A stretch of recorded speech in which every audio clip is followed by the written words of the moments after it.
What's the best pull-up progression for beginners? Let's chat about it. Don't you want to look good naked? So when we're progressing your pull-up, the first place I like to start is grip angle. So we have 3 different grip angles that we can use for pull-ups: neutral grip, supinated grip, and pronated grip. So I like to start with the neutral grip because it tends to be most comfortable for people, and then move on to the supinated grip, which will allow you to recruit a little bit more of your biceps. And then the pronated grip, or you might see a wide grip, same thing as pronated, that tends to be the hardest for most people. The next thing to think about is controlling the top portion of the movement. So when we're doing a pull-up, it's typically hardest at the top, so we want to spend a little bit of time there. So whether that's spending time just holding at the top or performing eccentrics, where you either step up or jump up to the position and lower yourself, that can be really great for developing strength in that top portion of the movement where it's the hardest. So even starting with eccentrics, which just means lowering, so stepping up to the bar and holding onto it and lowering maybe in 3-second increments, then doing that again for a few sets.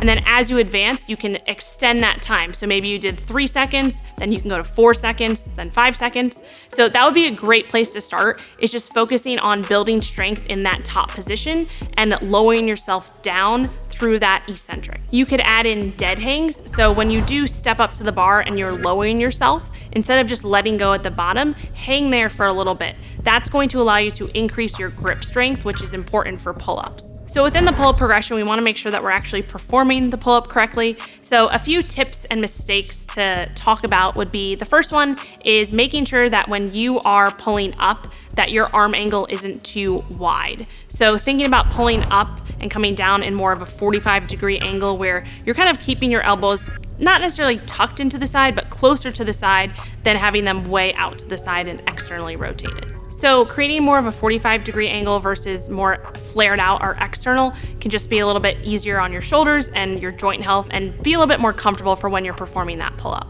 Another mistake people make is actually rounding their shoulders at the top of the pull-up to try to get their chin over the bar.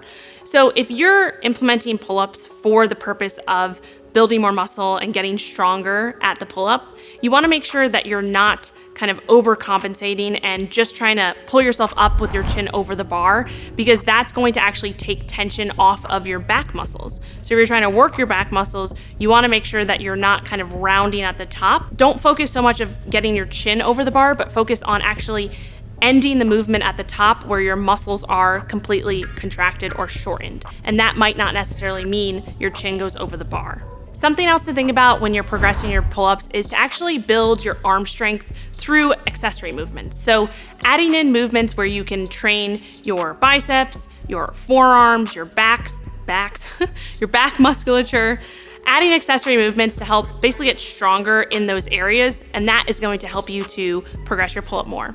So one of my favorites is to incorporate inverted rows. You can have your feet elevated, and you can actually adjust that elevation as you progress. So for example, putting a barbell across a squat rack and doing an inverted row, you could start with your feet on the floor, then you could progress to putting your feet on a flat bench, then you could even progress to putting your feet on an incline bench, and that's going to allow you to create that same movement pattern with the pull-up, but it's going to add that progression in itself to help you get stronger throughout that. And then once you get to that maybe high incline with your feet and you're pulling up and you're repping out some of those, then moving to the pull-up could be a great transition.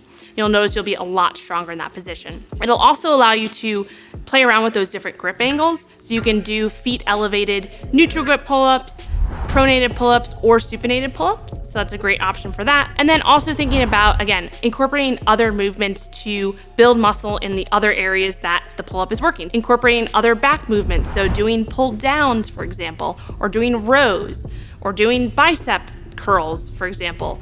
All of these are going to train and build muscle and build strength in these muscles that you're using for that pull-up, and they'll translate over to that pull-up. Another cool option, I just saw this, is doing bicep curls. One variation is a Zotman curl, where you do a bicep curl up, like a regular bicep curl up, and then you switch your grip position and do a pronated down, and that will help build your forearms a little bit more, and that's also gonna help build up that pronated grip pull-up. So just a little accessory movement that you can add into your next training session. One other simple thing to think about with pull progressions is just doing them more often. So adding more frequency into your training where you're doing pull-ups is just going to allow you to develop that movement pattern a lot better. So just adding in, maybe if you're doing pull-ups once a week, maybe add 3 times a week and progress that into your program. You might have to cut some other things out, but if you're really adamant about building up your pull-ups, do them a little bit more frequently. Another thing is, instead of doing them in the middle of your workout or at the end of the workout, do them in the beginning so that you're fresh, right? Your muscles are fresh, you're ready to go, and you can get a lot out of that, versus if you were doing them in the middle of your workout or the end of your workout, you're probably gonna be more fatigued.